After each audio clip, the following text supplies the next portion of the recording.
So మీ కళ్ళ ముందు మీకు తెలిసిన వాళ్ళకు ఎవరికైనా ఫిట్స్ వస్తే మీరు ఏం చేస్తారు? వాళ్ళని ఫస్ట్ ఒక సేఫ్ ప్లేస్లో పడుకోబెట్టాలి. సో చాలా మందికి కూర్చున్నప్పుడు కానీ లేదా వేరే ఏదో పని చేస్తున్నప్పుడు కానీ ఫిట్స్ వస్తుంది. సో అప్పుడు వాళ్ళని ఒక సేఫ్ ఎన్విరాన్మెంట్లో సేఫ్గా పడుకోబెట్టాలి. సేఫ్ ఎన్విరాన్మెంట్ అంటే వాళ్ళు ఫిట్స్ వచ్చిన టైంలో వాళ్ళ కాలు వాళ్ళ చేయి వాళ్ళ కంట్రోల్లో ఉండదు కాబట్టి ఏమైనా షార్ప్ ఆబ్జెక్ట్స్ కానీ లేదా ఏమైనా డేంజరస్ ఆబ్జెక్ట్స్ ఏమైనా ఉంటే అవి తీసేయమంటాం.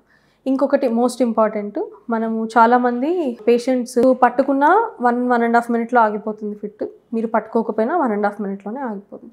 సో మీరు అలా టైట్గా రెస్ట్రిక్ట్ చేసిన దానివల్ల మేము చాలాసార్లు హెయిర్ లైన్ ఫ్రాక్చర్స్, రిస్ట్ దగ్గర హెయిర్ లైన్ ఫ్రాక్చర్స్ చూస్తుంటాం. సో మీరు రెస్ట్రిక్ట్ చేయాల్సిన అవసరం అయితే ఏం లేదు. యాజ్ లాంగ్ యాజ్ పేషెంట్ సేఫ్గా ఉన్నంత వరకు మీరు రెస్ట్రిక్ట్ చేయక్కర్లేదు.